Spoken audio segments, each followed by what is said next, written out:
আর বেঈমানদের মধ্যে থেকে দুইজনের মধ্যে একজন হলো বাদশাহ বুখতানসর আর আরেকজন হলো বাদশাহ নমরুদ। এই চারজন সারাটা পৃথিবী শাসন করেছে। আমার প্রাণের ভাইরা, আল্লাহ অনেক সময় এই যে কোনো অবাধ্য জাতিকে শাস্তি দেওয়ার জন্য আল্লাহ জালিম বাদশাহ পাঠাইয়া শাস্তি দেয়। এটা সাধারণ কোনো শাস্তি না।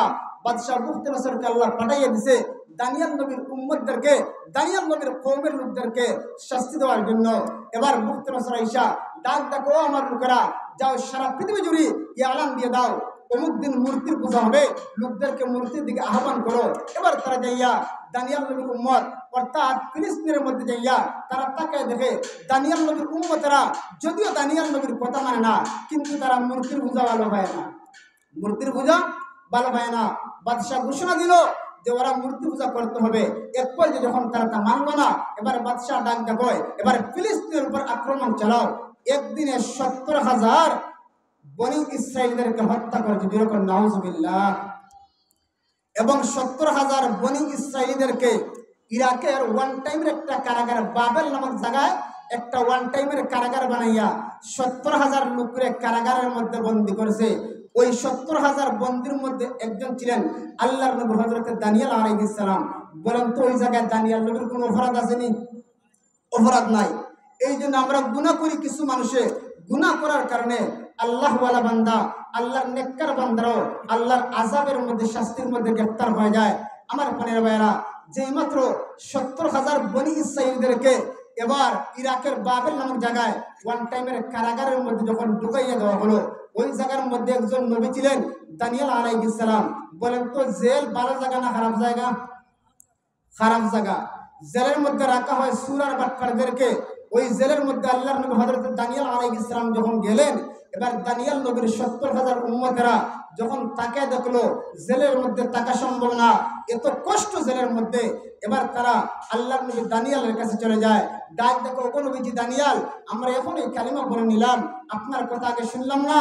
আপনার কথা না শোনার কারণে বাদশাহ বুখতানসর আমাদেরকে জেলের মধ্যে বন্দী করেছে, আমাদের ভাই 70,000 বনি ইসরাইলদেরকে হত্যা করেছে। আমরা আর দেরি করতে চাই না, আমরা এই মুহূর্তে কালিমা পড়ে নিলাম, লা ইলাহা ইল্লাল্লাহু দানিয়ালু নাবিয়্যুল্লাহ। তারা কালিমা পড়ে মুসলমান হয়ে যায়। দুই চিৎকার দিয়ে বলেন সুবহানাল্লাহ।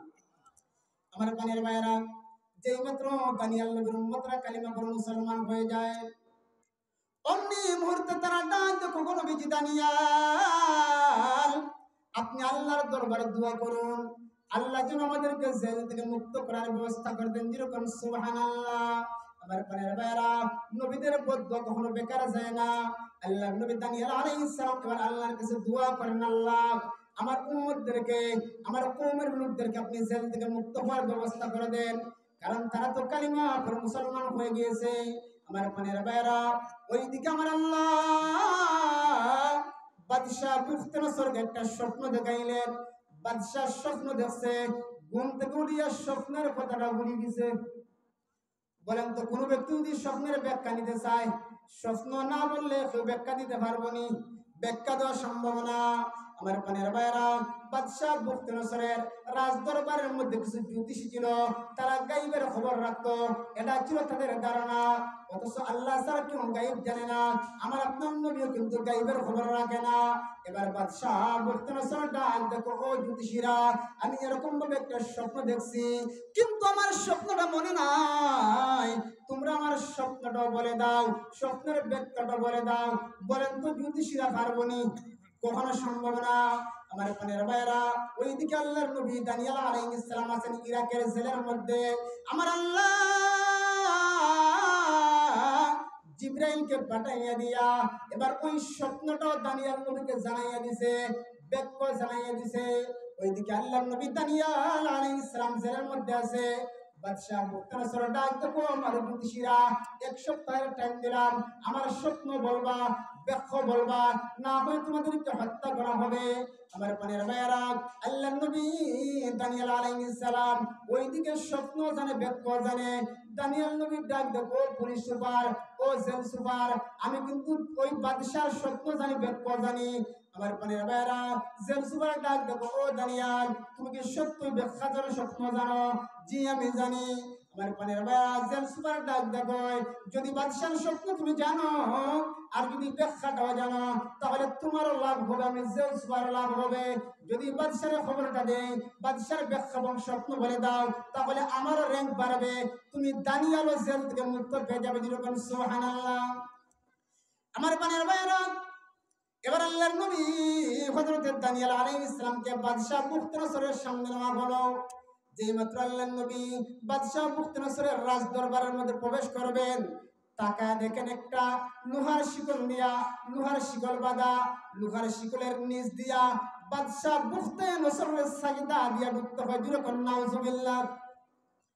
নবীদের দ্বারা কি কোন বাদশা, এমনকি কোন পরাক্রমশালী বাদশার সামনে মাথা নত করা সম্ভব? কখনো সম্ভব না। আমার পানের ভাইরা, আল্লাহর নবী দানিয়েল আলাইহিস সালাম ডাক দেয়, আমি এই শিকলের নিচ দিয়ে কখনো প্রবেশ করতে পারি না। যদি আমি প্রবেশ করতে চাই তাহলে এই শিকটা সরাইয়া দিতে হবে, লোহার শিকলটা সরাই দেওয়ান লাগবো। আমার পানের ভাইরা, যে মাত্র লোহার শিকল সরানো হলো, আল্লাহর নবী দানিয়েল আলাইহিস সালাম বাদশার সামনে হাজির হয়ে যায়। বাদশা বুখতনসর ডাক দেয়, ও দানিয়াল, আমার সামনে যে লোকেরা আসে তারা আমার সামনে মাথা নত কইরা আমার সেজদা দিয়ে প্রবেশ করে, তোমার তো সাহস কম না? তুমি কোন সাহস আমার রাজ দরবারে আমার সেজদা না দিয়ে প্রবেশ করলে? তোমার তো সাহস কম না? আমার পানের ভাইরা, আল্লাহর নবী দানিয়েল ডাক দেয়, ও বাদশা, আমি যদি তোমার সাজদা দেই, এই জায়গায় দুইটা খারাপি সংগঠিত হইব। বলেন তো কয়টা? দুইটা খারাপি সংগঠিত হইব। আমার পানের ভাইরা, দানিয়েল আলাইহিস সালাম ডাকলো, বাদশা, যদি আমি এই লোহার শিকল দিয়ে মাথা নত কইরা যদি আমি প্রবেশ করি, আল্লাহ যে আমার ইলম দিয়েছে, আল্লাহ যে আমার শব্দ এবং স্বপ্নের ব্যাখ্যাটা জানাইয়া দিয়েছে, আল্লাহ আমার থেকে শব্দ এবং ব্যাখ্যার এই জ্ঞানটা তুলে নিবে, আল্লাহ আমার থেকে ইলমটা উঠাইয়া নিবে, যার কারণে আমি তোমার স্বপ্নের ব্যাখ্যাটা জানাইতে পারবো না, সত্যটা জানাইতে পারবো না, আর তুমি বাদশা পেরেশানি কইরা কইরা তুমি মারা যাইবে। এই জন্য এই কাজটা থেকে তোমাকে বাঁচানোর জন্য আমি সেই তারের নিচ দিয়া, লোহার শিকলের নিচ দিয়ে আমি প্রবেশ করবো। যেরকম সুবহানাল্লাহ।